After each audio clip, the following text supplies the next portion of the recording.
तो क्लास 12 के सभी शेरों का स्वागत है भाई साहब। क्योंकि शेर हमने इसलिए बोला क्योंकि देखिए, शेर की जब दहाड़ लगती है ना तो चारों तरफ सन्नाटा छा जाता है। यानी कि लोग कितने भी चहचहा ले, कितने ही दौड़ रहे हैं, दौड़ने दो भाई, लेकिन जब अपनी दहाड़ होगी ना तो सभी साइड हो जाएंगे, अपना रास्ता खुद बनेगा। ठीक है भाई, तो शेरों की दहाड़ की तरह शुरुआत करना है वन शॉट लेक्चर्स केमिस्ट्री का। केमिस्ट्री में आपको हर एक प्रॉब्लम को हम सॉल्व करेंगे इस वन शॉट में। चाहे आपको याद करने की प्रॉब्लम हो कि याद नहीं होता टॉपिक्स, डायग्राम के माध्यम से आपको हम याद कराने की कोशिश करेंगे। बात है कि हम कैसे कराएंगे भाई, हमारा नाम क्या है, हम कौन है, ये भी जानना जरूरी है भाई। ठीक है, देखिए जो हमारे साथ पुराने तरीके से जुड़े हुए हैं स्टूडेंट्स उनको पता होगा, लेकिन जो नए हैं उनके लिए बता देते हैं। मेरा नाम अभिषेक गुप्ता है और मैं अभी ग्रेजुएशन कर रहा हूँ BSc मैथमेटिक्स बनारस हिंदू विश्वविद्यालय कॉलेज से। आप सभी जानते होंगे उत्तर प्रदेश का बेहतरीन कॉलेज है आपका। ठीक है, उसी से। और मेरा जो बोर्ड एग्जाम था तो भाई उसमें मैंने 96 आउट ऑफ 100 स्कोर किए थे। ठीक है, और वो भी माई सेल्फ भाई, विथआउट एनी वीडियोस, विथआउट कुछ भी नहीं भाई, केवल खुद से ही। और आपके ही हेल्प के लिए स्टूडेंट्स हम ये वन शॉट वीडियो ला रहे हैं। वन शॉट वीडियो आप दूसरे से कंपेयर मत करिएगा स्टूडेंट्स। हम वन शॉट वीडियोस में 50 सवाल नहीं कराने वाले हैं, आपको 10 ही टॉपिक्स कराएंगे, लेकिन इस तरीके से हर एक चीज़ आपको पॉइंट टू पॉइंट बताएंगे। आप अगर देखोगे, लिखोगे हमारे साथ टॉपिक्स को जो हम बताएंगे, पॉइंट्स कुछ बताएंगे उस टॉपिक से रिलेटेड, वो आपको बस लिखना है। उससे बनने वाला 50 सवाल आप निपटा दोगे क्वेश्चन बैंक में, खुद ही एग्जाम में आएगा, खुद ही निपटा दोगे भाई। ठीक है, हम परिभाषा आपको नहीं रटाने की कोशिश करेंगे कि ये देख लो मोलरता, ये मोललता, ये राउल का नियम रट लीजिए भाई। एग्जाम में आ तो गया था कि मोलरता और मोललता ताप पर निर्भर करती है, इसको समझाओ कैसे निर्भर करती है। अब जो परिभाषा रट के गए होंगे उनका क्या होगा। इसी तरह बहुत सारे क्वेश्चंस हैं जो इस तरह से आ जाते हैं। अगर आप टॉपिक्स को समझे होगे तो आप फोड़ के आओगे। ठीक है, तो आप सवाल को बिल्कुल मत रटने जाइएगा, टॉपिक्स को वन शॉट के थ्रू हमारे साथ समझिएगा। टॉपिक्स ही कम है। कितने टॉपिक्स है पहले चैप्टर में? मात्र 10 से 9 टॉपिक है बस। यानी कि 10 से 9 टॉपिक्स को आपको बस पढ़ना है हमारे साथ, अच्छे से समझाते हुए आपको बताएंगे हम। रटना कम पड़ेगा आपको, क्लियर? दिमाग में यूं ही फिट हो जाएगा मैक्सिमम टॉपिक्स आपके। और अगर आप नोट्स बना रहे हो हमारे साथ, पॉइंट्स को लिखोगे तो आप देखिएगा एग्जाम में हर एक सवाल करके आओगे। ये मेरा आपसे 101% वादा है भाई। जित न्यूमेरिकल्स केवल 3 चैप्टर से आते हैं तो 3 ही चैप्टर के न्यूमेरिकल्स हम करेंगे 3 वीडियोस में, और आपको हर एक चैप्टर के महत्वपूर्ण आपको कराएंगे न्यूमेरिकल्स सेलेक्टेड, जो एग्जाम में जिस तरह के देखे गए हैं। अपना मैंने बोर्ड में किया था भाई मेहनत, उससे 10 गुना मेहनत मैं आपके बोर्ड एग्जाम के लिए खुद आपके साथ खड़ा हूं भाई। तो आप क्यों ना 95 प्लस लेकर आ पाते हो, क्यों 99 आप स्कोर नहीं कर पाओगे भाई? ठीक है, 100 तो छोड़ो भाई, 100 आउट ऑफ 100 छोड़िए, क्योंकि 30 नंबर तो प्रैक्टिकल का रहता है। अब प्रैक्टिकल वाले 1-2 नंबर कम देते हैं हमेशा, तो इसलिए 99 तो पक्का ही आ सकता है। 70 नंबर में से 70 फोड़ना हमारा दायित्व है, बाकी प्रैक्टिकल को प्रैक्टिकल में छोड़ो। ठीक है, उतना तो हम कर सकते हैं आपके लिए। ठीक है, चलिए तो आज के इस वन शॉट में हम देखेंगे विलियन चैप्टर पूरा अच्छे से। ठीक है, लास्ट तक बने रहिएगा हमारे साथ, A to Z पढ़ेंगे। एग्जाम में सवाल उससे बाहर नहीं आएगा भाई। ठीक है, व्यूज आए या ना आए वीडियोस में, मैं उससे फर्क नहीं पड़ता भाई। जो भी देखे भाई एग्जाम में फोड़ कराए, बस हम यही चाहते हैं। बस मैं आपसे यही रिक्वेस्ट करूंगा कि इस वीडियो को ज़्यादा ज़्यादा सपोर्ट करिएगा, हर एक वीडियो को प्यार दीजिएगा। क्लियर? जो भी स्टूडेंट देखे बस उसका प्यार मुझे मिलना चाहिए, क्योंकि उन्हीं के लिए तो हम मेहनत कर रहे हैं। क्लियर? प्यार के लिए क्या कर सकते हो आप सभी, इस मेहनत के लिए एक प्यारा सा कमेंट कर दीजिएगा, प्यारा सा लाइक कर दीजिएगा, इस वीडियो को शेयर कर दीजिएगा, और जुड़े नहीं हैं तो दिल से कनेक्ट हो जाए। और कोई भी डाउट हो पूछिए, 101% आपका क्वेश्चन का आंसर हम देंगे इसी कमेंट बॉक्स में भाई। या फिर आप पर्सनली टेलीग्राम में जा सकते हो, वहाँ पे आप हमसे कोई भी सवाल करिए, केमिस्ट्री फिजिक्स या कोई भी प्रॉब्लम हो आपको एग्जाम से रिलेटेड पूछिए, हम 101% आपके क्वेश्चन का आंसर देंगे। ठीक है, तो ये पहला चैप्टर था, इसलिए हमने कुछ 2-3 मिनट बातें कर ली। अब हम तैयार करेंगे, दहाड़ लगानी है, सबसे आगे निकलना है। अब चलिए स्टार्ट करते हैं पहले चैप्टर्स के साथ। हाँ, आइए शुरू करें। हाँ, तो सबसे पहला है आपका मोलेंस टॉपिक। बहुत ही छोटा सा नाम है और छोटा सा ये टॉपिक है। ठीक है हमारा, अभी आगे टॉपिक्स आएंगे उसके समान, तो ये बहुत ही छोटा सा टॉपिक है। देखिए क्या बोलता है, समझने की कोशिश करिए, याद नहीं करने की कोशिश करिए। अगर आपके सामने एक विलयन है, विलयन, और एक बात पहले बता दे, ये विलयन क्या होता है जानना जरूरी है। ये दोस्तों जो विलयन होता है, विलयन, ये दो चीज़ों से मिलकर बना होता है। पहला विलायक, दूसरा विलय। विलय और विलायक ही मिलकर विलयन बनाते हैं, ठीक है। अब विलय क्या है, विलायक क्या है, उदाहरण जैसे हो गया, आप एक ग्लास पानी ले लो, ठीक है, ठीक है, उसमें 1 चम्मच चीनी डालिए, डाल दिया, तो इसमें जो आपने पानी लिया और उसमें जो चीनी मिलाया तो उससे बना एक विलयन। तो उनमें दो चीजें आई ना, एक पानी एक चीनी। तो जो पानी होता है वो होता है विलायक, जो पानी है वो विलायक है, लेकिन जो आप मिला रहे हो उसे विलय बोलते हैं। विलय मतलब कि जिसको मिलाया जा रहा है, ठीक है, और जिसमें मिलाया जा रहा है वो है विलायक, ठीक है। तो जनरली जो आपका विलायक होता है वो ज़्यादा होता है, जैसे पानी ज़्यादा है, चीनी दोस्तों क्या है, कम है। इससे भी आप पहचान सकते हो कि कौन विलय है कौन विलायक है। जो ज़्यादा है वो विलायक है, जो कम है वो विलय है, ठीक है। और एक और बात स्टूडेंट्स महत्वपूर्ण, विलायक को हम दिखाते हैं बी से और विलय को हम दिखाते हैं ए से, याद रखिएगा।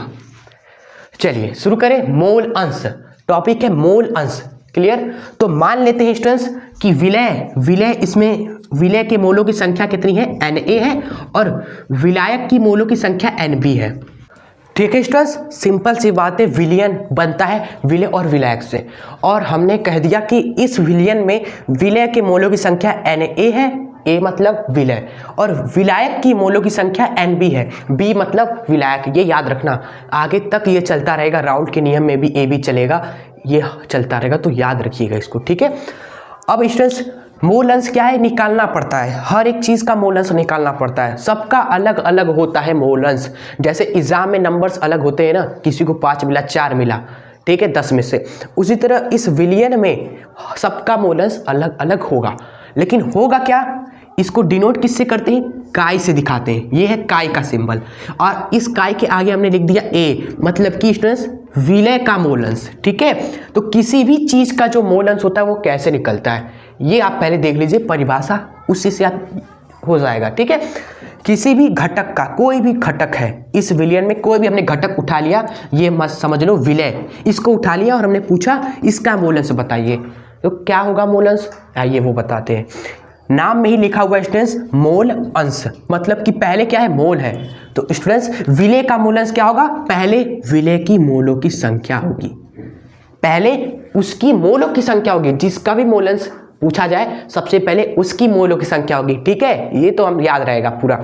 उसके बाद क्या लिखा हुआ है, अंश लिखा हुआ है। अंश मतलब क्या होता है, बटा का चिन्ह, बटा का चिन्ह, जैसे होता है ना स्टूडेंट्स 5 अंश 4, 5/4, तो अंश मतलब होता है हमेशा बटा का चिन्ह, तो उसकी मोलों की संख्या, अंश मतलब बट्टा का चिन्ह, और इसके नीचे क्या होता है वो थोड़ा सा अच्छे से समझ लीजिए। इसके नीचे स्टूडेंट्स हम क्या लिखते हैं, इसके नीचे हम लिखते हैं विलय और विलायक दोनों की मोलों की संख्या, ठीक है, विलय के भी मोलों की संख्या प्लस में विलायक को भी मोलों की संख्या, कुल मोलों की संख्या होती है बटे में, क्लियर। यही होता है किसी भी घटक का मोल अंश।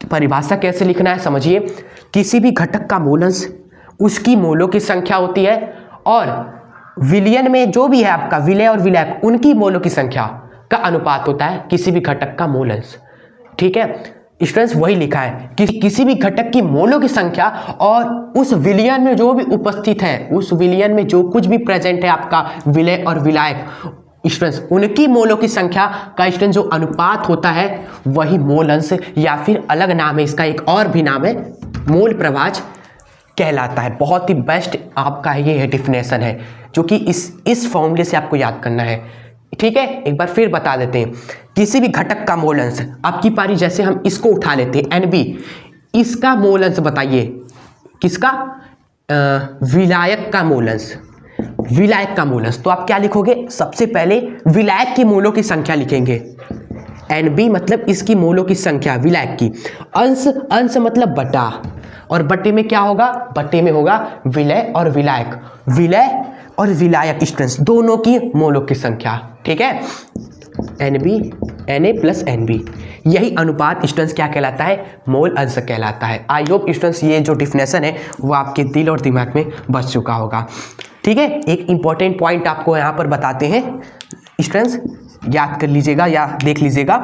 जो XA है मतलब कि काई A, और जो काई B है मतलब विलायक का मोल प्रभाज या मोल अंश, इन दोनों को अगर आप जोड़ोगे तो आपको मिलता है 1। स्टूडेंट्स याद रखिएगा, आप प्रूव भी कर सकते हो भाई, इसको और इसको जोड़ दो आपस में, आपको 1 मिलने वाला है। ठीक है, बहुत ही आसान है, आप जोड़ के देख सकते हो, 1 ही आता है, जो कि आपको याद रखना है ये पॉइंट। आगे देखिएगा, इसका यूज होगा भाई राउल्ट के नियम में। कई लोग आपको राउल्ट का नियम बता देते होंगे, लेकिन स्टूडेंट राउल्ट के नियम में जो गणितीय व्यंजक आता है ना, उसका प्रूफ 2024 में आया था। यानी कि जो गणितीय व्यंजक आप देखते हो उसका डेरिवेशन पूछा गया एग्जाम में। तो हम आपको हर एक चीज़ बताने की कोशिश कर रहे हैं, जिससे एग्जाम में सवाल आ जाए तो आप छोड़ के ना हो इस टॉपिक से रिलेटेड। तो इसलिए हम कह रहे हैं टॉपिक्स पे फोकस करिएगा, हर एक वन शॉट में हम टॉपिक्स अच्छे से बताएंगे। जितने भी सवाल बन सकते हैं हर एक सवाल आप करके आओगे अगर आप हमारे वीडियो से टॉपिक्स को अगर आपने समझा, जो हम आपको बताते रहेंगे हर एक वन शॉट लेक्चर्स में। ठीक है, तो अभी तो हमने पहला टॉपिक देखा मोल अंश, क्लियर, उसमें फॉर्मूला देख लिया। इस फॉर्मूले को नोट कर लीजिएगा कॉपी में, न्यूमेरिकल्स वगैरह में यूज हम करेंगे। अगला वीडियो आएगा इसके न्यूमेरिकल्स पे, तो छोटा मोटा न्यूमेरिकल्स इस फॉर्मूले पे हो जाएगा। ठीक है, आइए तो हम पढ़ते हैं अब अपना सेकेंड टॉपिक, मोलरता के बारे में पढ़ते हैं। ठीक है, इसको नोट कर लीजिए प्लीज। तो चलिए अब हम देखते हैं मोलरता किसे कहते हैं और इससे रिलेटेड महत्वपूर्ण पॉइंट्स। देखिए बहुत ही आसान तरीके से आप समझ जाएंगे डायग्राम से ही। डायग्राम को ही फोकस करिएगा, हर एक टॉपिक के नीचे डायग्राम आपको अच्छा खासा दे रहे हैं। तो ये समझ लीजिए एक हमारा विलियन है। ठीक है, ये हमारा एक विलियन, वो भी कितना? 1 लीटर। याद रहे कितना है? 1 लीटर विलियन है। और इसमें स्टूडेंट्स कितने विलय हैं? विलय हमारे Na है। विलायक भी होगा जो कि Nb होगा, लेकिन उसको हम नहीं लिख रहे हैं, हम केवल विलय को लिख रहे हैं जो कि कितना है? Na है। इसको सर्कल कर दे रहे हैं भाई, Na है विलय पदार्थ के मोलों की संख्या। Clear students? और मोलों की संख्या आपको आता है ना निकालने, ये आपको आना चाहिए, 9th में ही पढ़ाया जाता है। मोलों की संख्या देखिए, फॉर्मूला याद रखिएगा, मोलों की संख्या होती है स्टूडेंट्स, जिसका भी मोलों की संख्या निकाल रहे हो उसका भार जो दिया गया है आपको, और बटे में उसका मोलर द्रव्यमान क्या होता है? बटे में मोलर द्रव्यमान, और ऊपर क्या होता है स्टूडेंट्स? भार, जो आपको दिया गया रहता है फॉर्मूले में, और नीचे होता है मोलर द्रव्यमान। अगर आपको नहीं पता मोलों की संख्या क्या होता है तो लिखिएगा, इसका फॉर्मूला होता है किसी भी पदार्थ का मोलों की संख्या उसका दिया गया भार बटे में उसका मोलर द्रव्यमान होता है स्टूडेंट्स। ठीक है, ये फॉर्मूला हमने लिखवा दिया आपको कि अगर आपको नहीं पता तो याद रहे वो फॉर्मूला। ठीक है, अब मोलरता पे आते हैं। मोलरता क्या होती है स्टूडेंट्स? कि निश्चित ताप पर टेम्परेचर अगर आपका फिक्स हो, तापमान अगर निश्चित हो, याद रहे ये पॉइंट, तापमान अगर निश्चित होना चाहिए, वो नहीं बदलना चाहिए, जो अभी है वही रहे। तो उस निश्चित ताप पर 1 लीटर विलियन में कितना है? विलियन 1 लीटर, इसमें विलय पदार्थ की मोलों की संख्या, विलय पदार्थ के मोलों की संख्या क्या होती है? विलियन की मोलरता कहलाती है स्टूडेंट्स। ठीक है, डायग्राम से ही याद हो जाएगा कि एक निश्चित ताप पर, किसी निश्चित ताप पर विलियन के 1 लीटर आयतन में विलय पदार्थ के मोलों की संख्या, विलय पदार्थ की मोलों की संख्या क्या कहलाती है? विलियन की मोलरता कहलाती है। ठीक है, मोलरता का फॉर्मूला क्या बनेगा तब यहाँ से स्टूडेंट्स? विलय पदार्थ की मोलों की संख्या और 1 लीटर आयतन में, आयतन कितना होना चाहिए? लीटर में, ये याद रखिएगा, आयतन लीटर में हो, और यही हो गया आपका फॉर्मूला। और यहाँ पर मेन पॉइंट स्टूडेंट्स, टेम्परेचर होना चाहिए फिक्स, तब ये फॉर्मूला आपको बिल्कुल मस्त तरीके से मोलरता निकालेगा। क्लियर? और मोलों की संख्या कैसे निकालते हैं? फॉर्मूला वो है, विलियन हमेशा आपको न्यूमेरिकल में मिलीलीटर में देता है, मिलीलीटर में, तो लीटर में कैसे आप चेंज करोगे? 1000 से डिवाइड करके भाई। जैसे देखिए, अगर हमने लिखा 250 ml, तो इसको लीटर में कैसे चेंज करेंगे बताइए? आप इसको 1000 से डिवाइड कर दोगे, तो 1000 से डिवाइड करेंगे तो यही सेम चीज़ स्टूडेंट्स 250/1000 जब लिखेंगे तो ये मिलीलीटर से लीटर में कन्वर्ट हो जाएगा। ठीक है, तो इस तरीके से आप बदलिएगा मिलीलीटर से लीटर में चीज़ों को। ठीक है, वैसे न्यूमेरिकल की वीडियो में आप अच्छे तरीके से न्यूमेरिकल जब सॉल्व करेंगे तो आपको बहुत ही अच्छे तरीके से मोलरता निकालने आ जाएगी। इंपॉर्टेंट पॉइंट पर आते हैं स्टूडेंट्स। जो हमारा पॉइंट था वो इंपॉर्टेंट पॉइंट ये है स्टूडेंट्स कि जो मोलरता होती है वो तापमान से किस प्रकार संबंधित है। ठीक है, मोलरता के फॉर्मूले में लिखा गया है कि मोलरता निश्चित ताप पर टेम्परेचर फिक्स हो मोलरता के लिए। ऐसा क्यों? तापमान और मोलरता में क्या संबंध होता है, तो वो है इंपॉर्टेंट पॉइंट। डाल के लिखिएगा कि भैया तापमान अगर बढ़ेगा, तापमान बढ़ाने पर स्टूडेंट्स जो मोलरता होती है कैपिटल M यह घटती है। तापमान बढ़ाने पर मोलरता घटती है आपकी। ये है इंपॉर्टेंट पॉइंट आपका। ठीक है, गणितीय रूप इसका हो जाएगा भाई। गणितीय रूप लिखना जरूरी नहीं है, लेकिन लिख लीजिएगा। मैथ वाले स्टूडेंट्स जरा लिख लेंगे कि भाई टेम्परेचर वृत्त कमानुपाती होता है मोलरता के। ये है इंपॉर्टेंट पॉइंट इस टॉपिक में। टेम्परेचर इंक्रीज करेंगे तो मोलरता डिक्रीज कर जाएगी, घट जाएगी। ठीक है स्टूडेंट्स, ये हो गया हमारा टॉपिक फिनिश। फिर से देख लीजिए कि निश्चित तापमान पर विलयन के 1 लीटर आयतन में विलय पदार्थ की मोलों की संख्या क्या कहलाती है? मोलरता कहलाती है। खत्म। तो आइए अब हम बढ़ते हैं नेक्स्ट टॉपिक मोलरता की ओर। ठीक है, तो स्टूडेंट्स अभी तक हमने मोल अंश और मोलरता को पढ़ा। भूलना नहीं है भाई, हम चीज़ों को फिट करने आए हैं आपके माइंड में। ठीक है, तो रिवाइज भी करते हैं। चलिए, मोल अंश क्या है? मोल अंश है किसी भी चीज़ का मोल अंश आपसे पूछा जाए क्या होता है, तो आप लिखेंगे भाई उसकी मोलों की संख्या और विलय और विलायक कुल उनकी मोलों की संख्या का अनुपात होता है मोल अंश। मोलरता क्या होती है? मोलरता होती है निश्चित ताप पर स्ट्रेस 1 लीटर विलयन में घुले विलय पदार्थ की मोलों की संख्या को विलयन की मोलरता बोलते हैं। ठीक है, तो स्ट्रेस अब आइए देखते हैं मोलरता आखिर क्या होती है। अब हम कब से देख रहे हैं विलयन विलयन विलयन, लेकिन ये विलयन बना कैसे बना ये विलयन? आप कहोगे जब एक चीज़ में कोई एक विलायक पदार्थ है उसमें आप विलय को घोल रहे हो, क्या कैसे बना विलयन? विलयन हमारा बना था जब भैया हम किसी विलायक में, पहले क्या था स्टूडेंट्स? विलायक था। फर्स्ट क्या था थिंग? विलायक था। उसमें हम घोल रहे थे स्टूडेंट्स ऊपर से विलय। ठीक है, उसके बाद घोलने के बाद बन रहा था विलयन। तो मोलरता स्टूडेंट्स आपकी पता है क्या होती है? इसमें टेम्परेचर का कोई घपला नहीं है। इसमें टेम्परेचर फिक्स हो या ना हो भाई, इसका कोई मसला नहीं है इसमें। इसलिए इसकी परिभाषा में कोई निश्चित ताप वगैरह नहीं है।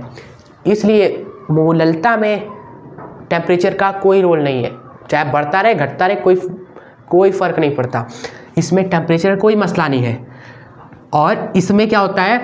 विलायक आपका होता है 1 kg। कितना होता है? 1 लीटर नहीं, 1 kg। वहाँ पर विलयन था। मोलरता में विलयन होता है भाई, और उसका आयतन 1 लीटर होता है। यहाँ पर विलायक की बात होती है। कहा जाता है कि विलायक का 1 kg में कितना? 1 kg विलायक में भाई साहब घुलने वाले विलय पदार्थ की मोलों की संख्या क्या होती है? मोलरता कहलाती है। फिर से सुनिए कि 1 kg विलायक में घुलने वाले विलय पदार्थ के मोलों की संख्या क्या होती है? मोलरता कहलाती है। क्लियर?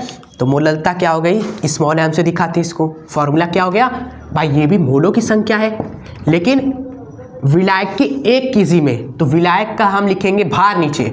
किसका भार लिखेंगे भैया? भार लिखेंगे कैपिटल W से। किसका? विलायक का। विलायक को किससे दिखाते हैं? B से। तो नीचे WB हमने लिखा है, और वो भार किस में होता है? kg में होता है भाई। यही है स्टूडेंट्स आपका किसका फॉर्मूला? मोलरता का फॉर्मूला।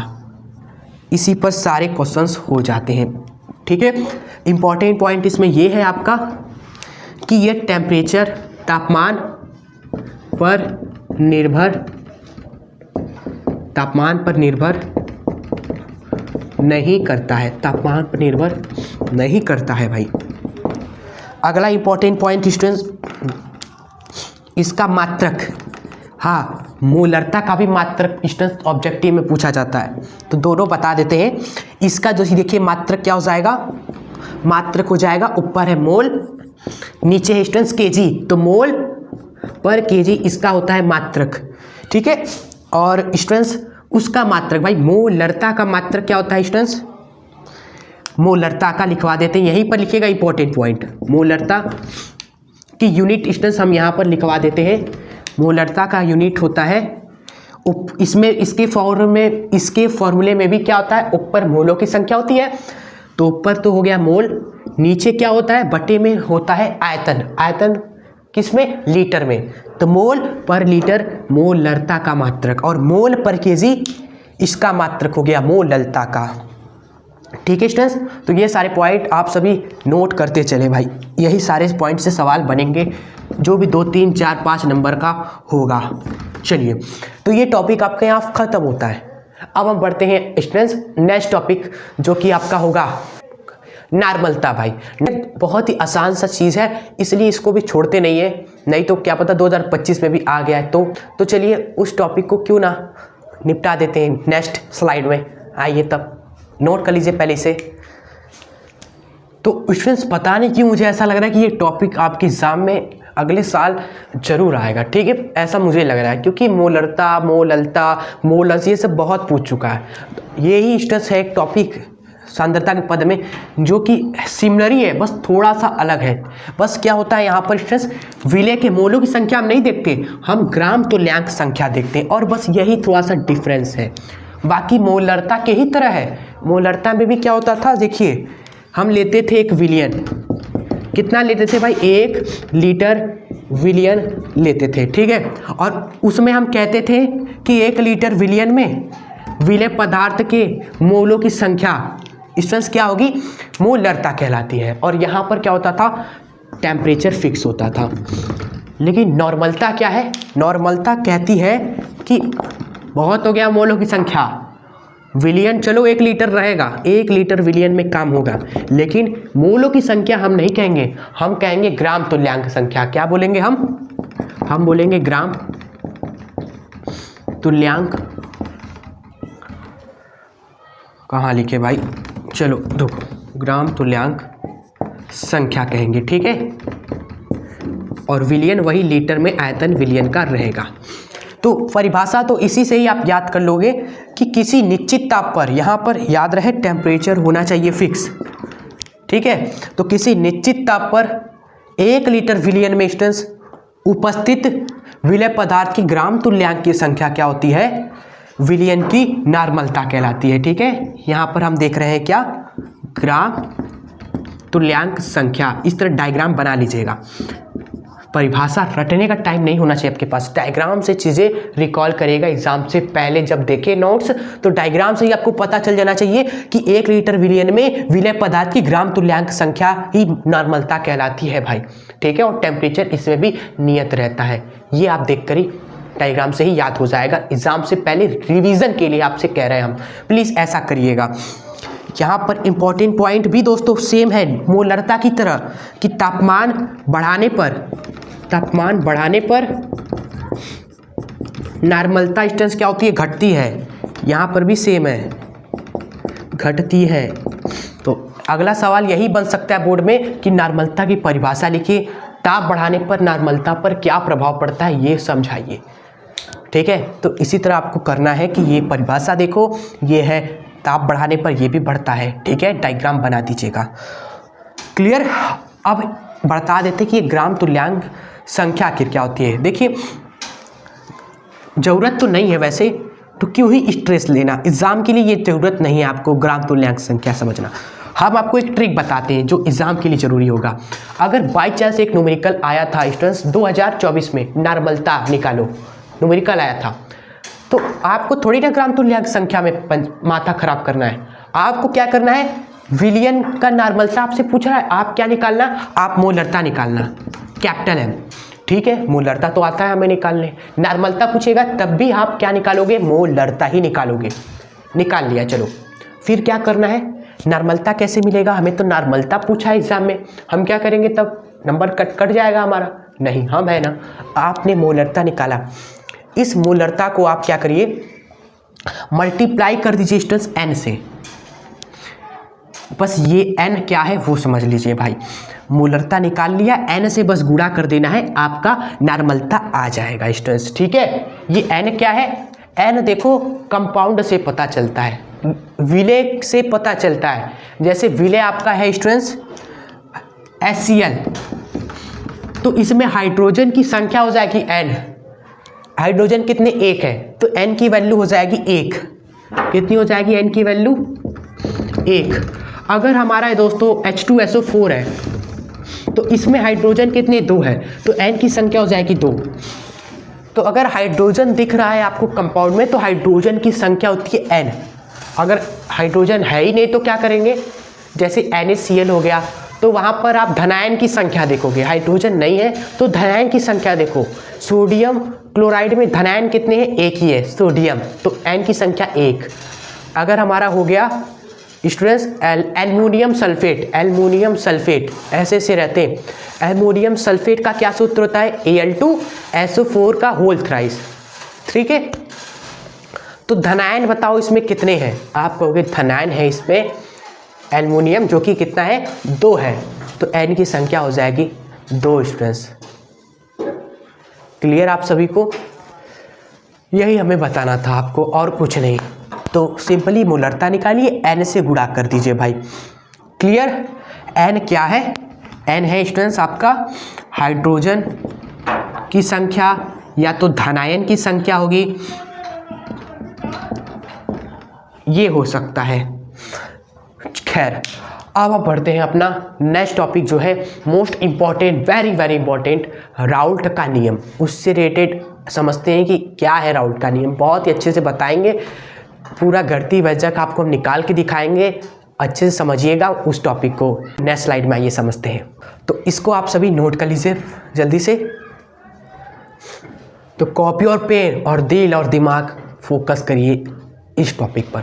बहुत कंफ्यूजन पैदा करते हैं लोग भाई, राउल्ट का नियम, राउल्ट के वाष्प अवनमन का नियम, वाष्प दाब, वाष्पशीलता, अवाष्पशीलता, गणितीय व्यंजक, अनुप्रयोग, सीमा। अरे भाई ना काहे टेंशन ले रहे हो, बहुत सारा गलत चीज़ हम आपको नहीं बताना चाहते जल्दी में, इसलिए प्लीज़ 10 मिनट हम आपका लेंगे, आपको अच्छे से बताएंगे कि पूरा राउल्ट का जो नियम है आखिर है क्या, शुरू कहाँ से होता है, ख़त्म कहाँ होता है। 10 मिनट में देखिएगा, दिल और दिमाग फोकस करके प्लीज़। हमने पूरा रिसर्च कर लिया हर जगह, NCERT, आपका क्वेश्चन बैंक, आपका जो बुक्स है केमिस्ट्री का उसमें, और पूरा रिसर्च करने के बाद आपको 10 मिनट में पूरा अच्छे से बताएंगे हर एक इंपॉर्टेंट चीज़ जहाँ से क्वेश्चन एग्जाम में आएगा।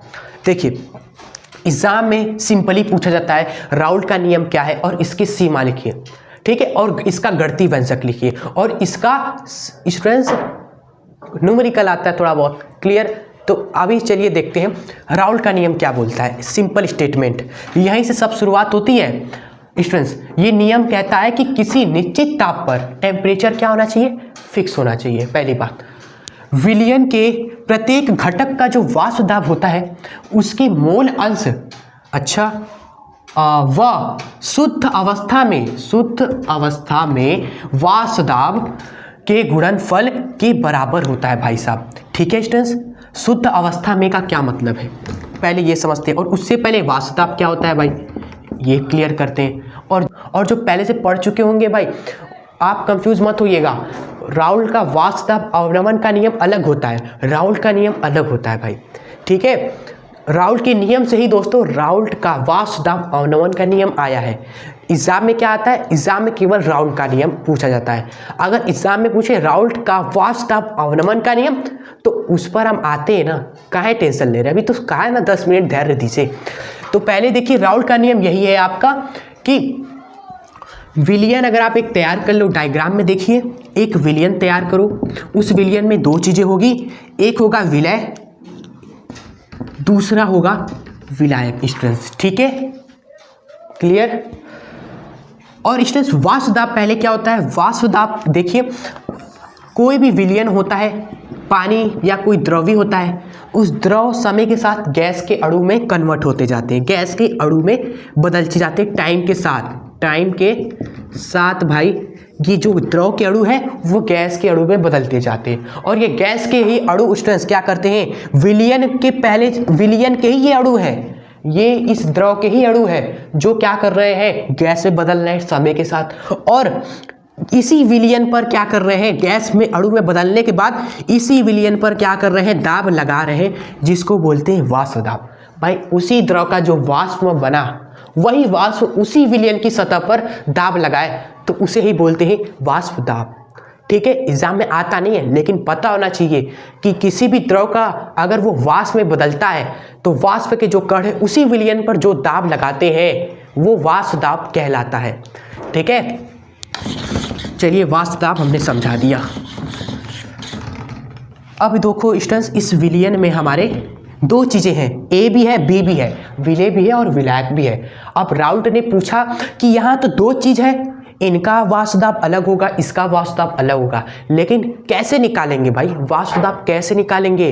राउल्ट ने बताया कि ये जो वाष्प दाब है किसी भी का भी आप वाष्प दाब निकालो, चाहे आप ए का वाष्प दाब निकालो चाहे आप बी का वाष्प दाब निकालो, यह स्टूडेंट्स किसके बराबर होगा, किसके बराबर होगा, यहाँ पर लिखा है किसी निश्चित ताप पर टेम्परेचर क्या हो, अगर फिक्स हो भाई पहले भी बता दिया, तो विलयन के प्रत्येक घटक, हर एक घटक का स्टूडेंट्स जो वाष्प दाब है वह उसके मोल अंश, यानी कि जिसका भी वाष्प दाब आप निकाल रहे हैं क्या होगा, उसका मोल अंश, इसका मोल अंश और इसका शुद्ध अवस्था में जो वाष्प दाब है P0A उसके गुणनफल के बराबर होता है। देखिए एक शुद्ध अवस्था का वाष्प दाब होता है, जब अब हम क्या करें, इसको अलग से निकाल दें, इस ए को अलग से एक पात्र में रख दें ए को, तब ये जो वाष्प दाब होता है उसको हम शुद्ध अवस्था का वाष्प दाब बोलते हैं।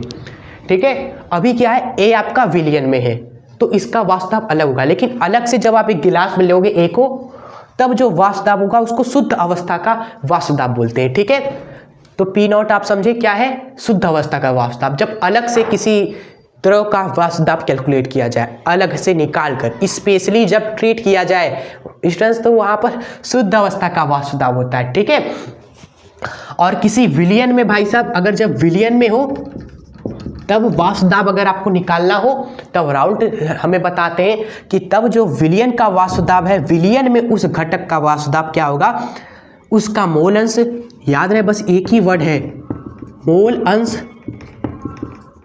और स्टूडेंट्स शुद्ध अवस्था का जो वाष्प दाब है P0 मतलब कि शुद्ध अवस्था का वाष्प दाब, जब अलग से निकाल कर उसको ट्रीट किया जाए उनका गुणनफल ही होता है स्टूडेंट्स, उसके ही बराबर होता है। ठीक है, एक बार फिर से देखिए, विलयन में किसी भी घटक का वाष्प दाब किसके बराबर होता है भाई, उसके मोल अंश और शुद्ध अवस्था में स्टूडेंट्स उसके वाष्प दाब के गुणनफल के ही बराबर होता है। ये है राउल्ट का नियम। समझ गए आप सभी, राउल्ट का नियम क्या है, विलयन में किसी भी घटक का वाष्प दाब किसके बराबर होता है, उसके मोल अंश और शुद्ध अवस्था में उसका जो वाष्प दाब है उसका गुणनफल, उसके मोल अंश और शुद्ध अवस्था में जो वाष्प दाब है उसका गुणनफल के बराबर होता है स्टूडेंट्स। यही है राउल्ट का नियम, जो फिट कर लेना, एग्जाम में आएगा राउल्ट का नियम, यही लिखना है आपको सिंपली। क्लियर, 101%। इसको इरेज करते हैं। अब थोड़ा गणितीय व्यंजक पे आते हैं, गणितीय व्यंजक पे। चलो इसके नीचे आप लिखिएगा स्टूडेंट्स, हमारे पास तो जगह कम है इसलिए हम इरेज करते हैं। हाँ, इसको इरेज करते हैं। चलिए, ये PA किसके बराबर हो जाएगा, PA मतलब कि PA का मोल अंश और PA का शुद्ध अवस्था में वाष्प दाब का गुणनफल हो जाएगा। PB किसके बराबर हो जाएगा, PB का मोल अंश और PB का शुद्ध अवस्था में वाष्प दाब, इसका गुणनफल हो जाएगा। ठीक है स्टूडेंट्स, और अगर हम आपसे पूछे पूरे विलयन का वाष्प दाब, तो पूरे विलयन का सॉल्यूशन का ही पूछे, इस पूरे विलयन का वाष्प दाब कितना होगा स्टूडेंट्स, बताइए जरा। तो भाई इसका जोड़ दो, PA प्लस PB के बराबर हो जाएगा। ठीक है स्टूडेंट्स, पूरे विलयन का वाष्प दाब PA प्लस PB हो जाएगा। ठीक है, यानी कि सॉल्यूशन का जो वाष्प दाब हो जाएगा वह हो जाएगा, इसको और इसको जोड़ेंगे, PA नॉट XA प्लस में PB नॉट X बी। ये हो गया स्टूडेंट्स गणितीय व्यंजक राउल्ट के नियम का। ठीक है, अभी और आगे बढ़ते हैं। इसी से दोस्तों आता है आपका राउल्ट के वास्तव अनवन का नियम।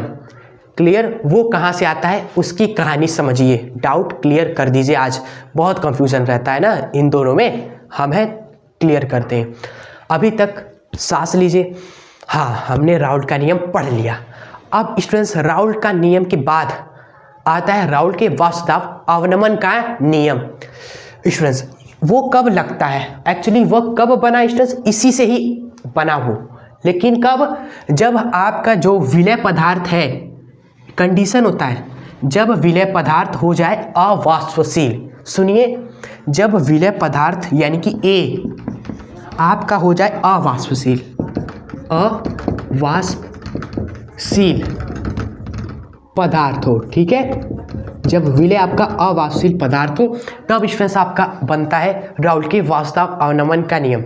ठीक है, तो आप सभी देखिए टेंशन मत रखिए, एग्जाम में आपके यही पूछा जाता है, राउल्ट का नियम लिखिए, गणितीय रूप लिखिए, और पूछता है इसकी सीमाएं लिखिए, तो आपको यही लिखना है स्टूडेंट्स, डायग्राम बनाकर बढ़िया से। ठीक है, और इसकी सीमाएं भी आता है, तो आइए चलिए सीमाएं देखते हैं, और उसके बाद इंटर करेंगे हम। जो अभी हमने बताया, इंट्रो दे दिया कि अगर स्टूडेंट्स इन दोनों में से जो आपका विलय है भाई, ये ए, ये हो जाए स्टूडेंट्स क्या, अवाष्पशील पदार्थ, तब आपका वो नियम आएगा।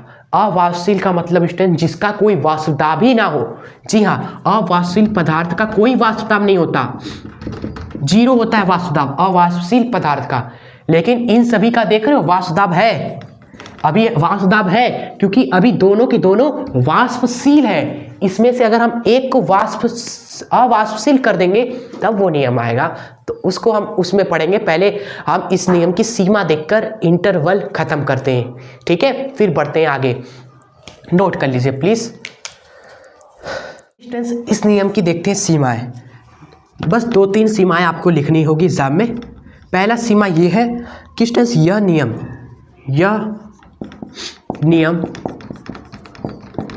केवल और केवल तनु विलयन पर लागू होता है। यह नियम केवल तनु विलयन पर लागू होता है। ठीक है, दूसरा स्टूडेंट्स कि स्टूडेंट्स यह नियम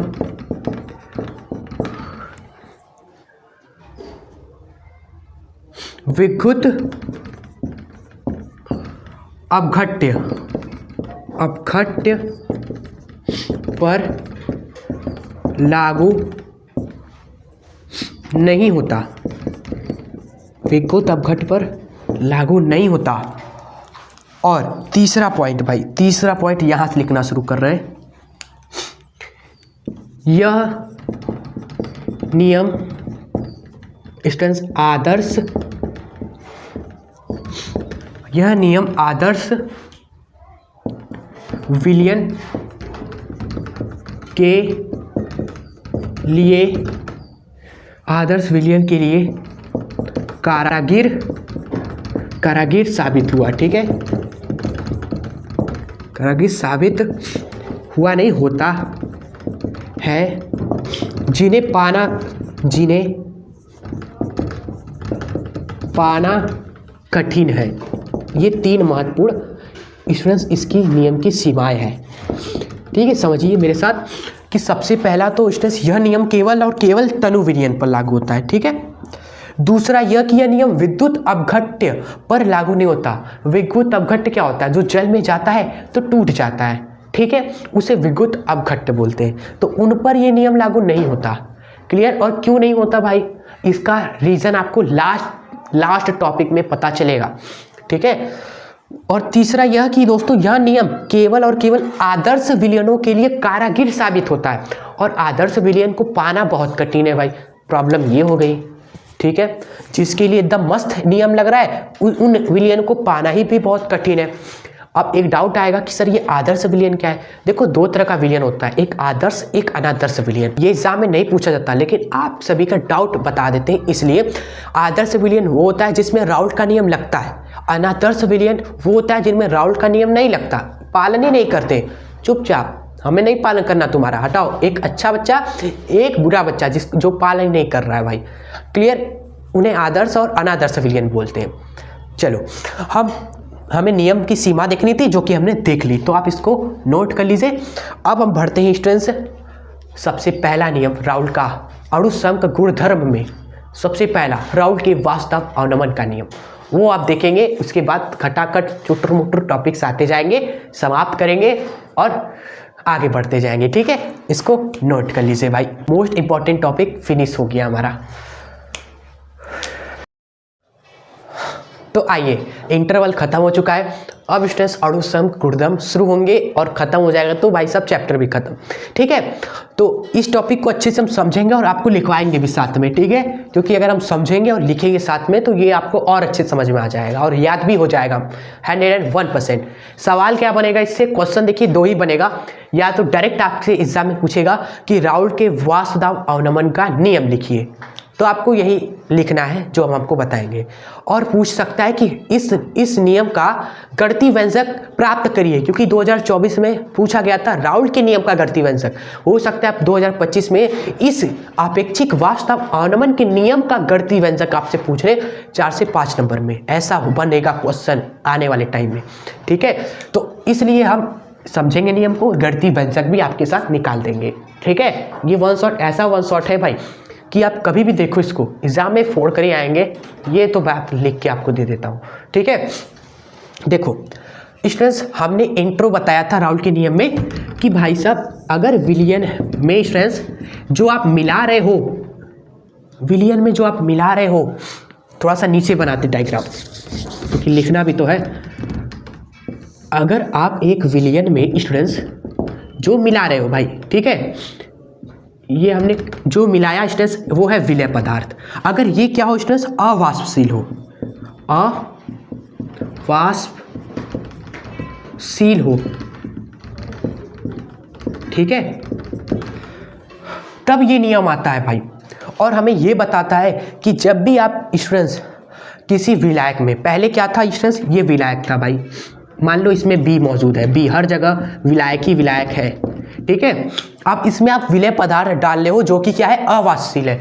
सुनिए, जब किसी विलायक में आप क्या करते हो, अवाष्पशील विलय पदार्थ को डालते हो, ये आपके सामने है जल, ठीक है, इसमें हम डाल रहे हैं अवाष्पशील विलय पदार्थ। देखो अवाष्पशील विलय पदार्थ डाल रहे हैं, ठीक है, तो होगा क्या, बताया क्या, वाष्प दाब विलयन का जो वाष्प दाब है स्टूडेंट्स वो घट जाएगा। वाष्प दाब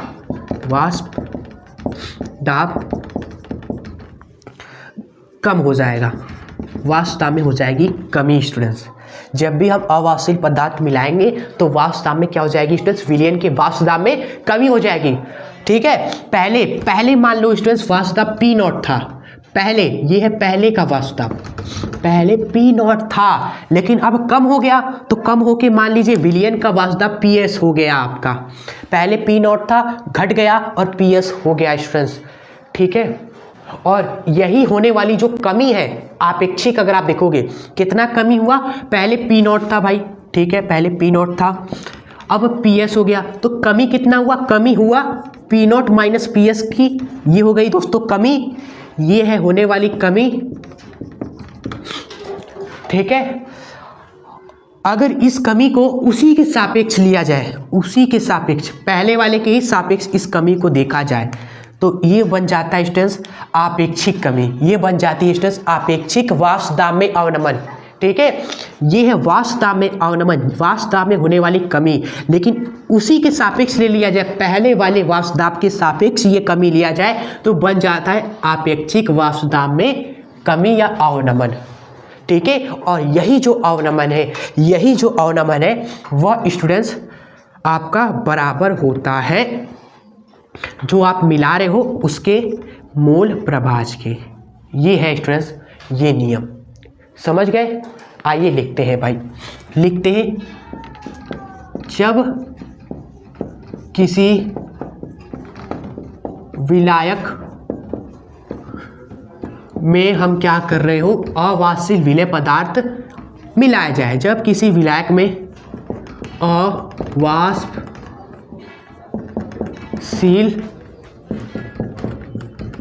विलय पदार्थ मिलाया जाए या घोला जाए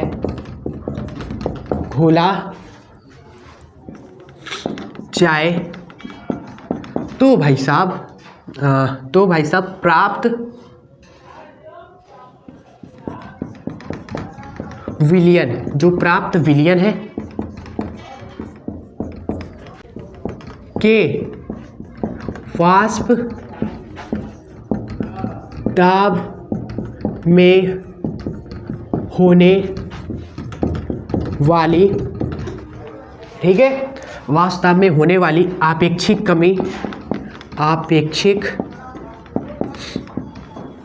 कमी, ये क्या लिखा हुआ है स्टूडेंट्स? प्राप्त विलयन की वास्तव में होने वाली आपेक्षिक कमी लिखा हुआ है।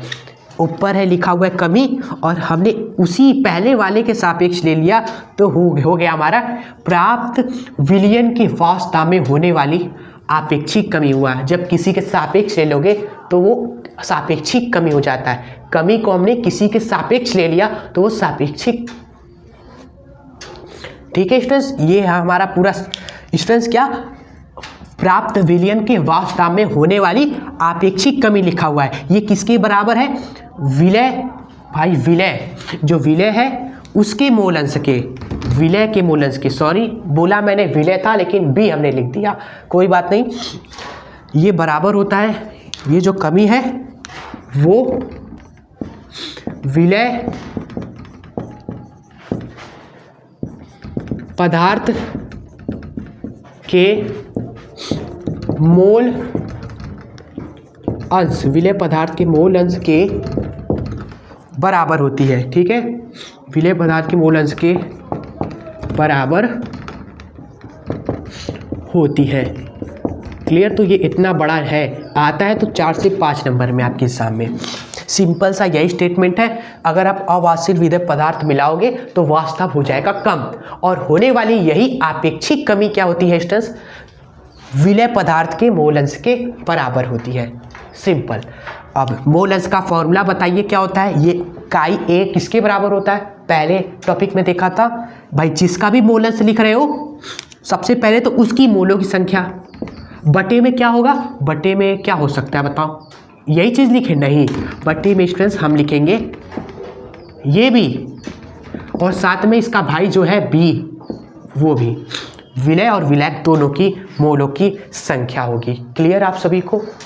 ये हो गया पूरा नियम खत्म स्टूडेंट्स। ये है गणितीय व्यंजक स्टूडेंट्स, जो कि इसी को पढ़कर ही हमने लिखा कि विलयन में जो कमी हुआ और जिसके सापेक्ष हुआ उसको नीचे लिख दिया, तो ये बन गया विलयन के वास्तव में होने वाली आपेक्षिक कमी, जो कि विलय के मोल अंश के स्टूडेंट्स बराबर होता है। ठीक है, चलो अब बढ़ते हैं नेक्स्ट टॉपिक पर। और एक बात जो मैंने कही थी कि ये स्टूडेंट्स राउल्ट के नियम से ही आया हुआ है। जो राउल्ट का नियम है उसका जो गणितीय व्यंजक था वो क्या था? पी एस बराबर पी नॉट ए काई ए प्लस में पी नॉट बी काई बी। उस फॉर्मूले में अगर आप दोस्तों जो आपका पी ए है उसका वास्तव आप 0 रख दीजिए, क्योंकि ये अवाष्पशील है। जब आप उसका वास्तव आप 0 रख दोगे, फिर उसके बाद आगे जरा सॉल्व वगैरह करोगे स्टूडेंट्स, तो उससे ही ये फॉर्मूला आपका आता है, उसी से ही ये फॉर्मूला आया स्टूडेंट्स। ठीक है, और ये बन गया आपका अगला नियम, राउल्ट के आपेक्षिक वास्तव अनुमान का नियम। विश्वास नहीं हो रहा स्टूडेंट्स? विश्वास नहीं हो रहा, इसलिए आपको स्टूडेंट्स हम वो करके दिखा देते हैं। ठीक है, वैसे आप सभी आगे बढ़ सकते हैं, लेकिन फील करने के लिए ये टॉपिक क्योंकि अब ख़त्म ही हो रहा है, यहाँ पर राउल्ट का पूरा नियम हम बता देते हैं। हमारा क्या आया था? पी एस बराबर आया था पी नॉट ए प्लस में काई ए प्लस में पी नॉट बी काई बी। ये था। हम जो मिला रहे हैं वो क्या है? अवाष्पशील है, जिसका वास्तव क्या होगा? 0 होगा। इसको 0 कर देंगे तो पी एस बराबर क्या आया? केवल ये आया पी नॉट बी और काई बी, यही आया स्टूडेंट्स। इसको जरा सिंप्लीफाई करिए भाई, हाँ, काई बी को क्या रख सकते हैं हम स्टूडेंट्स, यहाँ पर काई बी को रख सकते हैं 1 माइनस काई ए, इसको हम ये रख सकते हैं, काई बी को 1 माइनस काई बी रख सकते हैं भाई। क्लियर, ये हमने पहले टॉपिक पे बताया था कि काई ए प्लस काई बी 1 के बराबर होता है, तो काई बी किसके बराबर हो जाएगा, 1 माइनस काई ए के बराबर। इसी को आप यहाँ पर पुट करिए स्टूडेंट्स मेरे सामने, तो पी एस बराबर हो जाएगा पी नॉट बी 1 माइनस काई ए, और यहाँ से स्टूडेंट्स काई ए का वैल्यू कैलकुलेट करिए, यहाँ से काई ए निकालिए स्टूडेंट्स, आपका यही आएगा। जी हाँ, आपका यही आएगा, आप खुद चेक कर लो भाई, सेम टू सेम चीज़ आएगा। चलो, ये भी हमने आपको दिखा दिया, आप लिख सकते हो नीचे। पूछ सकता है कि राउल के नियम से, राउल के आपेक्षिक वास्तव अवनमन का नियम सिद्ध करिए, ये अगला सवाल आपके एग्जाम में बनेगा, अगर बनेगा तो 5 नंबर में। तो आपको पहले बताना होगा कि राउल का नियम हमारा ये होता है। राउल का नियम कहता है कि हर एक घटक का वास्तव स्टूडेंट्स उस घटक का मोल अंश और उसका शुद्ध अवस्था में जो आपका वास्तव है उसका गुणनफल होता है, और उस नियम से हमारा ये फॉर्मूला बना। और ये नियम क्या बोलता है, ये नियम बोलता है कि भैया विलय जो है वो अवाष्पशील है, इसका मतलब कि ये वाला मामला 0 हो जाएगा स्टूडेंट्स, अवाष्पशील मतलब कि वास्तव 0, ठीक है। फिर वहाँ से सॉल्व किया तो आपको यही फॉर्मूला मिल जाएगा, प्रूव्ड हो जाएगा स्टूडेंट्स यहाँ से ये वाला नियम राउल के नियम से, ठीक है। ये सवाल बन सकता है, इसलिए हमने बताया। क्लियर, चलिए अब बढ़ते हैं अब नेक्स्ट टॉपिक की ओर, फिर खत्म हो जाएगा स्टूडेंट्स, छोटे छोटे टॉपिक्स है, 5-5 मिनट में खत्म होता जाएगा, ठीक है। चलिए, वीडियो आपको कैसी लग रही है आप कमेंट में जरूर बताते चलिएगा। आगे बढ़ते हैं अब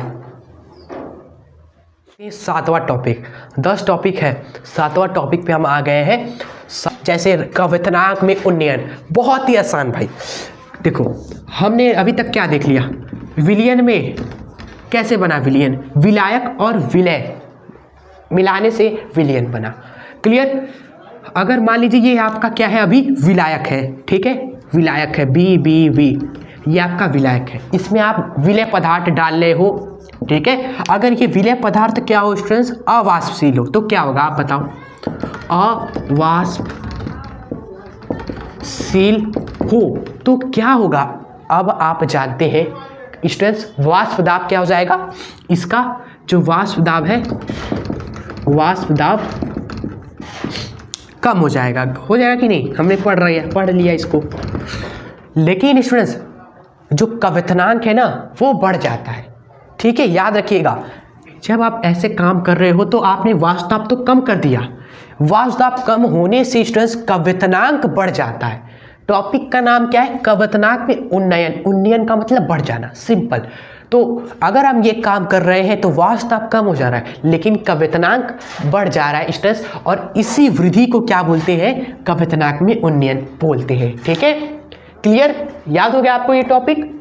चलिए, और कवितनांक में उन्नयन को दिखाते हैं डेल्टा टी बी से।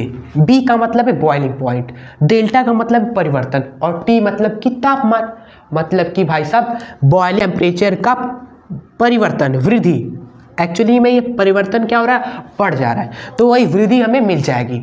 ये सिंबल है उसका, याद रखिएगा, डेल्टा टी बी। फॉर्मूला होता है स्टूडेंट्स इसका के बी मल्टीप्लाई में मोललता, ठीक है। जो आपका एम होता है स्मॉल एम, ये मोललता होती है स्टूडेंट्स, और ये के बी आपका क्या होता है, के बी होता है मोलल उन्नयन स्थिरांक होता है, ठीक है, लिख लीजिए कॉपी में। अब देखिए स्टूडेंट्स ये मोलल उन्नयन स्थिरांक की परिभाषा बहुत पूछी जाती है, ठीक है। यानी कि अगला जो चीज़ हमें इसमें पढ़ना है वो है, इंपॉर्टेंट पॉइंट डाल लीजिएगा इसमें कि केबी की परिभाषा हमें देखनी है। इसमें केबी की परिभाषा क्या होती है, हाँ ये भी हम रटाएंगे बिल्कुल ही नहीं आपको। देखो देखिए भाई, यहाँ पर आपको दिख रहा है डेल्टा टी बी बराबर है के बी इंटू एम के, ठीक है स्टूडेंट्स। आप बताइए स्टूडेंट्स, डेल्टा टी बी बराबर है अगर के बी इंटू एम के, अगर यहाँ पर एम को 1 कर दे स्टूडेंट्स, तो स्टूडेंट्स आप देखिए डेल्टा टी बी किसके बराबर आ गया, के बी के। अगर m को 1 कर दिया हमने तो सही बोला कि नहीं। तो अब देखिए परिभाषा तैयार हो गया, आगे खत्म भाई, परिभाषा रटने वाली चीज़ नहीं है इसकी। आप देख रहे हैं डेल्टा टी बी ये है, अगर m को 1 कर दे तो डेल्टा टी बी जो है वो के बी के बराबर हो जाएगा। मतलब कवितनाक में उन्नयन बराबर होता है मोलल उन्नयन स्थिरांक के। कब? जब मोललता 1 हो। लेकिन एग्जाम में ऐसे लिखेंगे क्या कि मोललता 1 होती है तो जो कवितनाक में वृद्धि होती है वो बराबर होती है मोलल उन्नयन स्थिरांक के। ऐसे नहीं लिखेंगे, हम लिखेंगे स्टूडेंट्स कि इसको भी डिफाइन कर देंगे हम। मोललता 1 कब होती है? जब स्टूडेंट्स 1 मोल विलय पदार्थ, 1 मोल विलय पदार्थ को घोला जाए 1 केजी विलायक में, 1 केजी विलायक में, 1 केजी भाई विलायक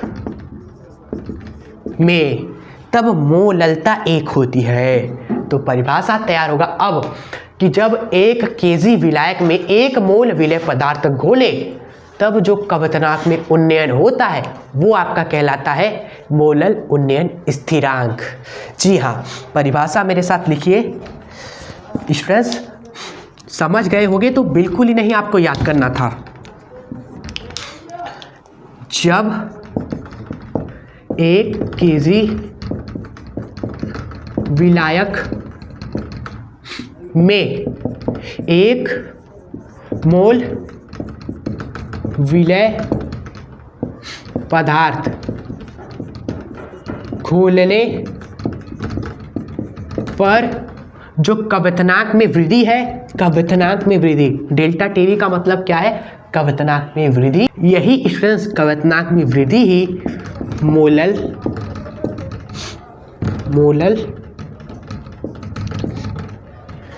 उन्नयन स्थिरांक कहलाती है। बाकी कहलाती वाला शब्द आप लिख लीजिएगा आगे, ठीक है। परिभाषा कैसे निकली स्टूडेंट्स वो प्रोसेस आई होप आप समझ गए होंगे कि भाई मोललता को 1 कर दिया जाए तब जो डेल्टा टीवी है वही मोलल उन्नयन स्थिरांक है। मोललता 1 कब होगी? जब 1 मोल विलय पदार्थ को आप 1 केजी विलायक में घोलो। तो परिभाषा अब बढ़िया से आप लिखे, ठीक है। चलो, तो ये टॉपिक यहाँ पर अब ख़त्म होता है। इस पे न्यूमेरिकल्स 101% हर साल आते हैं। तो न्यूमेरिकल वाले वीडियो में हम डिस्कस करेंगे भाई। आपको 10 ही न्यूमेरिकल कराएंगे लेकिन उससे बाहर एग्जाम में आपके नहीं बनने वाला, ये मैं आपको गारंटी देता हूँ। तो न्यूमेरिकल वाली वीडियो अब जरूर देखना। ये तो अब टॉपिक्स कवर कर रहे हैं ना, तो टॉपिक पर आते हैं। अगला 8वां टॉपिक अब देखते हैं आगे, ठीक है। आइए स्टूडेंट्स आपका पहुंच जाते हैं हम स्टूडेंट्स 8वां टॉपिक जो कि है हिमांक में अवनमन। इसमें भी सेम एकदम कवितनाक में उन्नयन की तरह है। देखो कवितनाक में उन्नयन आपने समझ लिया पूरी तरीके से कि अगर हम क्या करें, एक विलायक में अवाष्पशील विलय पदार्थ घोले तो वाष्प कम हो जाता है लेकिन कवितनाक हमारा बढ़ गया। ये था वहाँ पर मामला। यहाँ पर क्या हो रहा है स्टूडेंट्स? कवितनाक बढ़ रहा है तो हिमांक क्या हो जा रहा है? घट जा रहा है स्टूडेंट्स। इसे ही बोलते हैं हिमांक में अवनमन। इसमें क्या होगा? हिमांक घटेगा, जो हम काम कर रहे हैं ना उससे हिमांक घटेगा तो उसको बोलते हैं हिमांक में अवनमन। इसका भी फॉर्मूला दोस्तों होता है डेल्टा टी एफ, क्योंकि हिमांक का इंग्लिश में मतलब होता है फ्रीजिंग पॉइंट, इसलिए इसका सिंबल डेल्टा टी एफ होता है। फॉर्मूला निकल कर आता है के एफ मल्टीप्लाई में मोललता। एम आपका मोललता, के एफ का क्या नाम है? ये इंपॉर्टेंट पार्ट है। के एफ मोलल अवनमन स्थिरांक बोलते हैं इसको, ठीक है। और इसकी भी परिभाषा पूछी जा चुकी है भाई कई बार, तो इसकी भी परिभाषा उसी तरह होगी भाई। अगर हम क्या करें इस फॉर्मूले में भाई मोललता को 1 कर दें तो जो हिमांक में अवनमन है वही तो मोलल अवनमन स्थिरांक के बराबर हो गया। बस इसी को ही परिभाषा में लिख देना है भाई। मोललता 1 कब होगी? जब स्टूडेंट्स हम 1 केजी विलायक में 1 मोल विलय पदार्थ घोल दें। तो वही हमने लिखा है कि जब 1 केजी विलायक में 1 मोल विलय पदार्थ घोलने पर जो हिमांक में अवनमन है, आप इसको सिंबल से मत लिखना, आप नाम लिखना हिंदी में कि हिमांक में अवनमन ही आपका मोलल अवनमन स्थिरांक कहलाता है, ठीक है। ये भी टॉपिक आपका छोटा सा था, खत्म हो गया। अब हम चलिए बिना समय बर्बाद किए बढ़ते हैं अपने 9वें टॉपिक की ओर। ठीक है, अब वीडियो एंड ही हो जाएगी स्टूडेंट्स, 9वां 10वां खत्म, तो लास्ट तक पूरा देखिएगा और लास्ट में बताइए कमेंट बॉक्स में जरूर कि आपको ये वन शॉट कैसा लगा। ठीक है, चलिए आगे बढ़ते हैं, इसको नोट कर लीजिएगा। तो ये है आपका 9वां टॉपिक। ठीक है, परासरण दाब। हाँ स्टूडेंट्स, इंटरवल के बाद जितने भी सारे टॉपिक्स आप देख रहे हो ना, सब अणुसंख गुणधर्म है। ठीक है, सब क्या है, अणुसंख गुणधर्म है। अणुसंख गुणधर्म क्या होते हैं भाई? देखो, वो गुणधर्म जो विलय के कणों की संख्या पर निर्भर करते हैं, क्लियर, उसे ही अणुसंख गुणधर्म कहते हैं। क्लियर स्टूडेंट्स, याद रखिएगा, जो विलय के कणों की संख्या पर निर्भर करते हैं उन्हें अणुसंख गुणधर्म बोलते हैं। जैसे आपका अपेक्षिक वास्तव अवनमन का नियम, कवचनांक में उन्नयन, हिमांक में अवनमन, परासरण दाब, ये सब क्या है, अणुसंख गुणधर्म है, क्योंकि यह विलय के कणों की संख्या पर निर्भर करते हैं। भाई बता देते हैं, यहाँ पर हैशटैग में लिख लीजिए भाई, अणुसंख गुणधर्म क्या होते हैं? जो विलय के कणों की संख्या पर निर्भर करते हैं और किसी चीज पर नहीं भाई, नथिंग। जो विलय के कणों की संख्या पर बस निर्भर करे, वही अणुसंख गुणधर्म है। ठीक है, परासरण दाब देखिए, समझते हैं। विलयन की सतह पर लगाया गया वह अतिरिक्त दाब जिससे कि परासरण की क्रिया रुक जाए भाई, उसी दाब को क्या बोलते हैं? परासरण दाब कहते हैं, उसे ही परासरण दाब कहते हैं। सिंपल। आइए इसको डायग्राम से समझते हैं। देखिए, अगर स्टूडेंट्स आप क्या करो, दो विलयन को एक दूसरे के साथ कनेक्ट कर दो। ठीक है, एक ये विलयन है, एक आपका ये वाला विलयन है।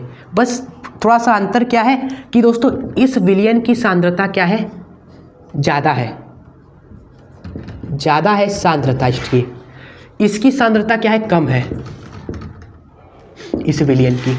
और बीच में क्या है, अर्धपारगम्य झिल्ली लगा हुआ है स्टूडेंट्स, जिसमें भाई साहब छोटे छोटे छेद होते हैं, छोटे छोटे अर्धपारगम्य झिल्ली में छोटे छोटे छेद होते हैं। इस झिल्ली में से केवल भाई बहुत ही छोटे कण निकल पाते हैं, विलय के कण इसमें से नहीं गुजर पाते।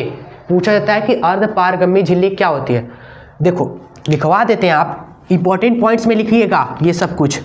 अर्ध पारगम्य झिल्ली पूछा गया है, इसलिए पारगम्य झिल्ली क्या है इसको लिखिएगा कॉपी में, इंपॉर्टेंट पॉइंट डालकर। झिल्ली क्या है भाई? ये एक ऐसी झिल्ली होती है जिसमें बहुत ही, पहली बात तो बहुत ही छोटे छिद्र होते हैं, बहुत ही छोटे छिद्र होते हैं। ये एक ऐसी झिल्ली होती है भाई जिसमें से पास कौन करेगा, पास मतलब कि गुजरता कौन है भाई? केवल विलायक के कण, विलायक के कण ही दोस्तों इस झिल्ली में से गुजर पाते हैं। कोई पूछे विलय के कण गुजर पाते हैं भाई? कोई पूछे विलय के कण गुजरते हैं? विलय के कण गुजर पाते हैं? आप कहेंगे भाई पास नहीं हो पाते विलय के कण, क्योंकि इनकी जो साइज होती है ना वह बड़ी होती है, इनके आकार में क्या होते हैं, बड़े होते हैं। ये आप इंपॉर्टेंट पॉइंट्स में इसको लिखिएगा, ठीक है, वो सब इंपॉर्टेंट पॉइंट हैशटैग डालकर। हाँ, टॉपिक पर आते हैं। तो अर्धपारगम्य झिल्ली लगा दिया तो होगा क्या स्टूडेंट्स, जो कण होंगे विलायक के, जो विलायक के कण होंगे वह क्या करेंगे, कम सांद्रता से अधिक सांद्रता की ओर आने लगते हैं। क्लियर? कम सांद्रता से अधिक सांद्रता की ओर आने लगते हैं अर्धपारगम्य झिल्ली के द्वारा। और ये जो विलयन है स्टूडेंट्स ऊपर उठने लगता है, ये विलयन ऊपर उठने लगता है, क्योंकि अब यहाँ का जो मामला है वो इधर आ रहा है, इसमें आ रहा है, तो ये उठने लगता है, लेवल अप होने लगता है।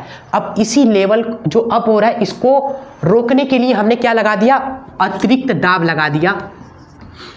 ये जो लेवल उठ रहा है इसको रोकने के लिए हमने दाब लगा दिया, ठीक है। वही जो दाब होता है परासरण दाब कहलाता है। समझ गए कि अगर कम सांद्रता से अधिक सांद्रता की ओर अर्धपारगम्य झिल्ली द्वारा कण गुजरते हैं तो स्टेस विलयन का सतह ऊपर उठने लगता है, ठीक है। ये जो क्रिया हो रही है ना, ये क्रिया परासरण की क्रिया है। यही को स्टॉप करने के लिए, इसको ही रोकने के लिए भाई कि ये काम ना हो, ये परासरण की क्रिया ना हो, कण जो इधर से इधर आ रहे ना जाए भाई, इसको रोकने के लिए ही स्टूडेंट्स हम ऊपर से दाब लगाते अतिरिक्त, वही जो दाब होता है परासरण दाब कहलाता है भाई। सिंपल परिभाषा यही आपको लिखनी है एग्जाम में। परासरण दाब का क्या फॉर्मूला होता है स्टूडेंट्स? परासरण दाब को पहले तो हम पाई से दिखाते हैं, इसका फॉर्मूला होता है स्टूडेंट्स CRT, ठीक है। ये परासरण दाब का बहुत इंपॉर्टेंट फॉर्मूला है स्टूडेंट्स, लिख लीजिएगा। C क्या है? C है स्टूडेंट्स मोलरता, R का वैल्यू होता है स्टूडेंट्स 0.0821 ATM लीटर पर मोल केल्विन। मात्रक हमें नहीं पढ़ना, हमें मान पता होना चाहिए भाई, ठीक है। और T आपका होता है स्टूडेंट्स तापमान। ये आपका खत्म हो गया परासरण भाई। परासरण यही होता है जब कम सांद्रता से अधिक सांद्रता की ओर स्टूडेंट्स विलायक के कण गुजरते हैं अर्धपारगम्य झिल्ली द्वारा, वही आपका परासरण क्रिया होता है। अब यही जो क्रिया है परासरण की, इसको रोकने के लिए भाई विलयन की सतह पर हम दाब लगाते हैं, उस दाब को बोलते हैं हम परासरण दाब। आई होप आप समझ गए होंगे भाई, फील हो गया होगा टॉपिक आपको बिल्कुल ही मस्त तरीके से, यही हम चाहते हैं। चलिए तो 10वां टॉपिक पर आते हैं। उससे पहले स्टूडेंट्स एक सवाल आपको बताते हैं, टॉपिक विसरण। विसरण किसे कहते हैं? परासरण तो आप समझ गए कि स्टूडेंट्स कम सांद्रता से अधिक सांद्रता की ओर अगर कण गुजरेंगे तो उसको परासरण बोलेंगे। लेकिन विसरण क्या है? विसरण है परासरण का उल्टा। परासरण का जो आप समझे ना परासरण के बारे में, उसको उल्टा करेंगे तो विसरण आपका आ जाएगा, ठीक है। विसरण क्या हो जाएगा कि अगर ज़्यादा सांद्रता से कम सांद्रता की ओर स्ट्रेस कणों की गति हो तो वो क्रिया होती है विसरण की। समझ गए? विसरण भी क्या है? परासरण का उल्टा होता है। इसमें कण अधिक सांद्रता से कम सांद्रता की ओर गुजरते हैं भाई। पूछा जा सकता है कि परासरण विसरण में अंतर क्या है, तो एक तरफ परासरण आप लिखोगे कि कम सांद्रता से अधिक सांद्रता की ओर कण गुजरते हैं, परासरण कहलाता है। विसरण एक तरफ लिखोगे कि स्टूडेंट्स यह परासरण, ये जो विसरण है वो परासरण का उल्टा होता है। इसमें कण ज्यादा सांद्रता से कम सांद्रता की ओर गति करते हैं। खत्म। 1-2 नंबर में आ सकता है, इसलिए हमने बताया। जगह दिख नहीं रहा है, नहीं तो आप लिखवा देते भाई परासरण विसरण में अंतर, तो डिफिनेशन याद रखना। चलो तब बढ़ते हैं अपना लास्ट टॉपिक जो कि है वांट ऑफ फैक्टर, उसको पढ़ते हैं और ये जो टॉपिक है, ये जो चैप्टर है वो फिनिश हो जाएगा फिर, ठीक है। नोट कर लीजिए। आइए देखते हैं अब लास्ट टॉपिक वांट ऑफ गुणांक, इंग्लिश में वांट ऑफ फैक्टर। क्लियर? देखिए ये क्या होता है। अणु संख्या गुणधर्म के प्रायोगिक मान तथा सामान्य मान का जो अनुपात होता है उसी को वांट ऑफ गुणांक बोलते हैं। बहुत ही सिंपल सा टॉपिक है ये, लेकिन अभी फील करेंगे, चिंता मत करिए। वांट ऑफ गुणांक को आई से दिखाते हैं। ये क्या है स्टूडेंट्स? के बराबर है, ये बराबर है अणु संख्या गुणधर्म के प्रायोगिक मान और सामान्य मान का अनुपात है। मतलब ये स्टूडेंट्स प्रायोगिक मान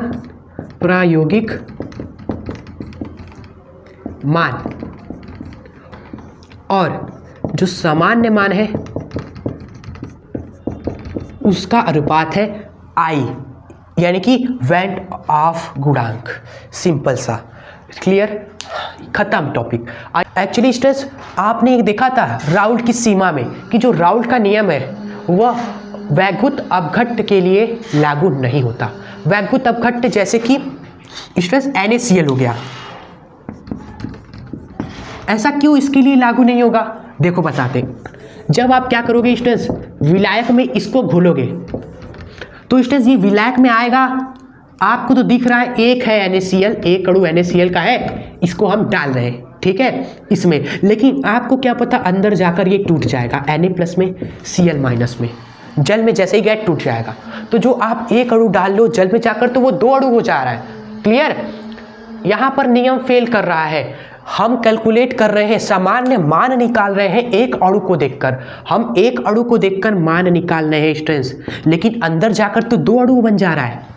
इसलिए स्टूडेंट्स 2 आता है स्टूडेंट्स NaCl का वांट ऑफ गुणांक क्या निकला? 2 निकला। और ये 2 आपका तब है भाई जब 100% टूट जाए भाई, 100% गया, टूट गया, तब ये आपका 2 आ गया वांट ऑफ गुणांक। ये है स्टूडेंट्स प्रायोगिक मान जो एक्सपेरिमेंट से निकाला गया तो लेकिन जो हम देख रहे हैं, हम तो एक अणु डाल रहे हैं, हम तो एक NaCl डाल रहे हैं ना भाई, तो हम तो एक मान कर निकाल रहे हैं, लेकिन एक्सपेरिमेंट में तो 2 दिख रहा है। यही आपका I हो गया। ठीक है स्टूडेंट्स, तो ये है हमारा वैन टॉप फैक्टर। इसलिए स्टूडेंट्स वैद्युत अपघटन के लिए राउल का नियम नहीं लगेगा, क्योंकि राउल के नियम में I वगैरह का कुछ बात हुआ ही नहीं।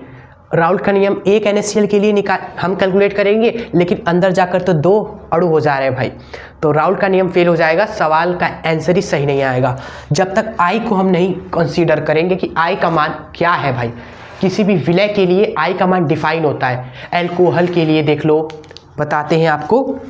एल्कोहल जो आप देखते हो C2H5OH, ये एल्कोहल एक तरीके से, ये दोस्तों टूटता है? नहीं टूटता, ये सब जल में डालेंगे आपका नहीं टूटेगा, ठीक है, गर्म करोगे तो टूट जाएगा, लेकिन ऐसे नहीं। तो इन सभी के लिए हो गया बेंजीन हो गया C6H6, ठीक है, आपका इसी तरह एमीन हो गया, ग्लूकोज हो गया, ये सभी लिया जाता है। विलय हम क्या लेते थे, क्वेश्चन अगर आपने सॉल्व किया होगा इस चैप्टर का, तो विलय कौन सा हम लेते थे, ये सब लेते थे, ग्लूकोज, फ्रक्टोज, ठीक है, एल्कोहल, बेंजीन। क्यों लेते थे? क्योंकि भाई इन सभी का I का वैल्यू 1 होता है। ये जल में डालेंगे इन सभी को तो नहीं टूटेंगे, नहीं टूटेंगे मतलब राउल का नियम लगेगा। राउल का जो नाव है, राउल का नियम वह इन सभी पे एकदम बढ़िया से लगेगा, लेकिन इन सभी पर नहीं लगेगा, क्योंकि ये सब जाकर स्टूडेंट्स जल में टूट जाएंगे।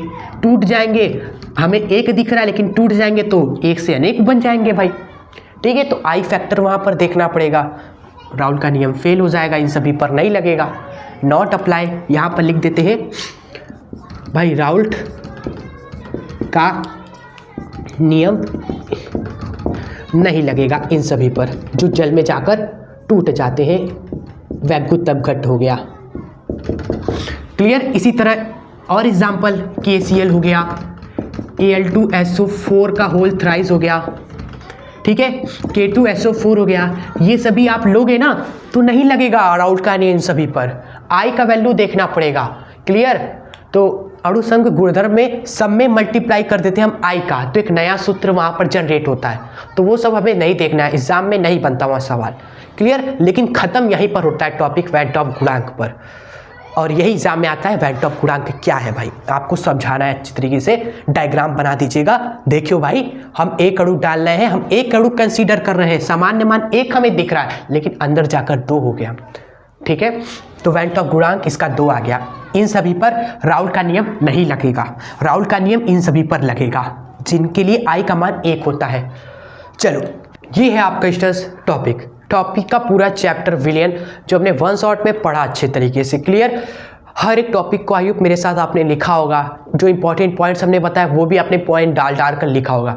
तो एग्जाम से पहले आप क्या करिए, उन्हीं सारे पॉइंट्स को अच्छे से पढ़िएगा, याद करने का जो तरीका है डायग्राम से याद करने की कोशिश करिएगा। आपको डेफिनेटली आधे से ज़्यादा चीज़ें तो हमने याद कराई दी होंगी, बस रिवीजन आपको करना है। और क्वेश्चंस बैंक में अगर आपको टाइम मिले तो जो क्वेश्चंस पूछे गए जरा उनको भी ताक झाँक लीजिएगा पढ़ने के बाद अच्छे से सारे टॉपिक्स को हमारे साथ, ठीक है। फिर फोड़ दीजिएगा सारे सवाल को, आपको आसान लगेगा सारे क्वेश्चंस। क्लियर? चलिए, तो ये है स्टूडेंट्स विलयन जो हमने ख़त्म कर दिया। अब नेक्स्ट टॉपिक पे हम देखेंगे, नेक्स्ट वीडियो में एक्चुअली न्यूमेरिकल्स। हमने न्यूमेरिकल्स इस चैप्टर के सेलेक्ट कर लिए हैं, इसलिए कॉन्फिडेंस से करें कि जो भी न्यूमेरिकल्स हम कराएंगे 10 उन्हीं को अच्छे से आपको करना है और कुछ नहीं, बस खत्म, बढ़ जाएंगे नेक्स्ट चैप्टर की ओर, ठीक है। तो सब्सक्राइब नहीं किया है तो अभी सब्सक्राइब करके जुड़ जाना एजुकेशन शस्त्र के साथ, ठीक है। और ज़्यादा बच्चों तक, स्टूडेंट्स तक, क्लास 12 के 11th के जो भी आप जानते हो उनको ये चैनल प्लीज़ जाकर शेयर करना, बताना हमारे बारे में, चैनल के बारे में, क्लियर, जिससे वो भी बेस्ट तरीके से पढ़ाई कर सके। हम देखिए हर एक टॉपिक आपको दिल से बता रहे, रटाया बिल्कुल ही नहीं है, समझाया है स्टूडेंट्स। हम भी चाहते तो आपको रटा कर चीज़ें याद करा के चले जाते, लेकिन जो कॉन्सेप्ट है वो भी समझाना ज़रूरी है, नहीं तो कोई फ़ायदा नहीं भाई पढ़ाई का, ठीक है। ये तो वही हो गई स्टूडेंट्स की बस आए देख के चले गए और कोई मतलब ही नहीं है। पढ़ाई का स्टूडेंट्स मतलब तब होता है, पढ़ाई का जो रिजल्ट है वो तब मिलता है जब आप समझते हो अच्छे तरीके से। आप नहीं सोच रहे हो, आप सब ये जब पढ़ रहे हो ना तो इन सभी का यूज़ आगे भी होगा। आप जब आगे जब ग्रेजुएशन के लिए जाओगे तो एग्ज़ाम देना होता है, उसमें भी यही सब पूछा जाता है। तो अगर आप अभी नहीं पढ़ोगे तो बाद में परेशानी होगी, तो इसलिए एक ही बार पढ़ते हैं ना। बोर्ड एग्ज़ाम में भी फोड़ेंगे और अपने लाइफ के एग्ज़ाम में भी फोड़ के आएंगे, ठीक है। चलिए तो अब इस वीडियो को यही एंड करते हैं, मिलते हैं आपसे नेक्स्ट वीडियो के साथ। ये वीडियो कैसी लगी जाने से पहले एक प्यारा सा कमेंट करके जाइएगा, जिससे हम भी इतनी मेहनत के बाद जब पढ़े तो हमें भी बहुत अच्छा लगे, ठीक है। चलो तब तक के लिए जय हिंद, वंदे मातरम। टारगेट देखिए लिख दिया है हमने 99 आउट ऑफ 100 फोड़ का आना है इस साल हमें, ठीक है। चलो बाय।